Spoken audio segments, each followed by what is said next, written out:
Friends, कैसे हैं आप सब। मुझे पूरी उम्मीद है कि आप लोग अच्छे नहीं बल्कि बहुत अच्छे होंगे। फ्रेंड्स, आज की वीडियो में मैं आपसे बात करने जा रही हूँ जिस विषय में, वो टाइटल पढ़ के आप समझ ही गए होंगे। लेकिन अपने उसी विषय को आगे बढ़ाने से पहले मैं आप लोगों के सामने एक छोटी सी कहानी रखती हूँ। फ्रेंड्स, एक बार की बात यह है कि एक बार दो चित्रकारों से कहा गया कि वो शांति को प्रदर्शित करते हुए चित्र बना कर लाएं। दोनों चित्रकार जुट गए। उन्होंने अपनी सारी कला, अपना जितनी भी प्रतिभा थी, वो उन चित्रों में उड़ेल दी। और पहला चित्रकार जो था वो अपनी रचना लेकर आया, अपना चित्र लेकर आया। उसके चित्र में पर्वत थे, झरना बह रहा था, सरोवर था, उसमें हंस तैर रहे थे, पक्षी चहचहा रहे थे, एकदम शांत आकाश था। ऐसा लग रहा था जैसे कुदरत के सारे रंग उसके चित्र में मौजूद हो। उसे देख के सब लोग वाहवाही करने लगे कि शांति का इससे अच्छा चित्र, इससे अच्छा उदाहरण भला और क्या हो सकता है। तभी दूसरा चित्रकार भी अपना चित्र लेकर आया। उसके चित्र में बेहद तूफानी रात दिखा रखी थी, बिजली कड़क रही थी, पेड़ जो थे वो ऐसा लग रहा था कि बिजली के कड़कड़ाने से वो अभी टूट के गिर पड़ेंगे। और समुद्र में बहुत उफान मचा हुआ था, खूब तरंगे उठती हुई नजर आ रही थी। वो चित्र कहीं से भी शांति को प्रदर्शित नहीं कर रहा था। लेकिन जिसने उस चित्र को देखा, जिसे ये चुनना था कि इन दोनों में से कौन सा चित्र शांति को बेहतर प्रदर्शित कर रहा है, उस व्यक्ति ने क्या किया? उस व्यक्ति ने उस दूसरे ही चित्र को सर्वश्रेष्ठ पुरस्कार दे दिया कि शांति का इससे अच्छा उदाहरण कोई और नहीं हो सकता। लोगों को बड़ा आश्चर्य हुआ कि इसमें तो शांति जैसा कुछ भी नहीं दिखाई दे रहा। इसमें तूफान है, उछलती हुई तरंगे हैं और बिजली कड़क रही है, इतनी भयानक रात है, शांति जैसा तो इसमें कुछ लग भी नहीं रहा।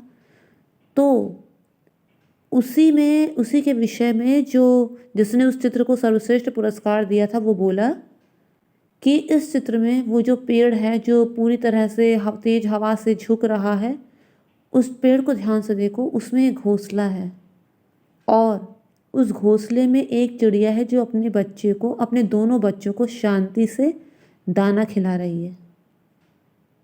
बस यही शांति को प्रदर्शित कर रहा है। फ्रेंड्स, स्थितियां अगर अनुकूल हों, हमारे अकॉर्डिंग हों, उसमें तो कोई भी शांत रह सकता है। लेकिन वाहवाही तब है जब स्थितियां प्रतिकूल हों, जब शांति का कोई चिन्ह ना हो, सामने वाला आपको इतना उकसा दे, सामने वाला आपको इतना ज़्यादा क्रोधित कर दे कि आपके पास कोई दूसरा तरीका ही ना हो सिवाय क्रोध करने के अपने आप को बचाने का। लेकिन उस स्थिति में भी अगर आप शांत रह गए, उस स्थिति में भी आप चुप रह गए, तो इससे बड़ी बात कोई दूसरी नहीं हो सकती। इससे बड़ा उदाहरण शांति का कोई और नहीं हो सकता।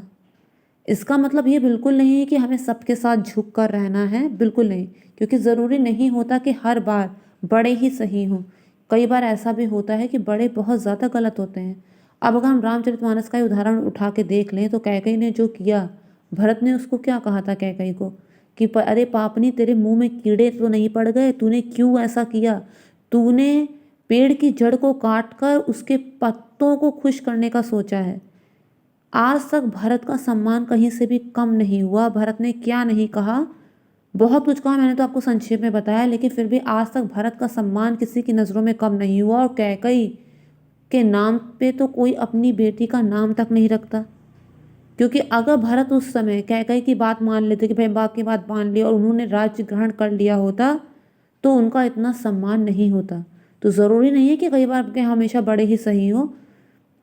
अगर माता पिता अपने बच्चों में भेद करते हैं तो वो भी गलत है, वो बहुत ज़्यादा गलत है। अगर माता पिता, हाँ, अगर मान लिया कि एक बच्चा जो है वो शराब जुआ आदि में पैसे उड़ाता है, और जो दूसरा बच्चा है वो केवल अपना घर चला रहा है, केवल अपने परिवार का भरण पोषण कर रहा है, और माता पिता उस दूसरे को कुछ ना दें, उस पहले वाले को कुछ ना दें जो शराब आदि पीता है, और दूसरे को दे दें सब कुछ, तो इसमें कोई बुराई नहीं है। लेकिन अगर दोनों बच्चे सामर्थ्यवान हैं और फिर भी माता पिता भेद करें, एक को सब कुछ देते दूसरे को ना दें, या फिर एक के साथ अच्छा व्यवहार करें और दूसरे के साथ बहुत बुरा व्यवहार करें, या फिर जैसे कैकेयी ने किया कि एक को तो वनवास दे दिया और दूसरे को राज्याभिषेक करने की सोची, ऐसा करें तो वो माता पिता बुरे हैं और उनको कुछ भी कहने में कोई पाप नहीं लगेगा। तो फ्रेंड्स, अब मैं अपने वीडियो को और आगे बढ़ाती हूँ। जैसा कि मैंने आपको बताया था कि इस वीडियो में मैं जिस विषय में बात करने जा रही हूँ, आपने टाइटल पढ़ के देख लिया होगा। फ्रेंड्स, मैं आपके सामने शो करने जा रही हूँ पायदान जो मैंने फ्लिपकार्ट से परचेज़ किए हैं। इनकी कॉस्ट सुन के आपको बहुत ही ज़्यादा अच्छा लगेगा, क्योंकि ये 5 पायदान हैं, आप देख रहे हैं। अभी मैं आपको दिखाती हूँ। फ्रेंड्स, ये पहला पायदान है, मैं पूरा आपको दिखा रही हूँ। ये दूसरा पायदान है, कलर अच्छा है। ये तीसरा है, ब्लैक कलर का, अभी आपको दिखा रही हूँ।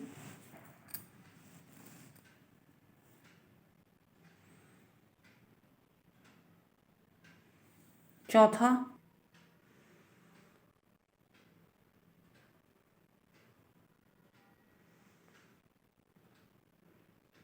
ये पांचवा है जो मैं यूज़ करके लिए निकाल चुकी हूँ और यूज़ कर चुकी हूँ। ये पांचों पायदान मैंने फ्लिपकार्ट से परचेज़ किए हैं।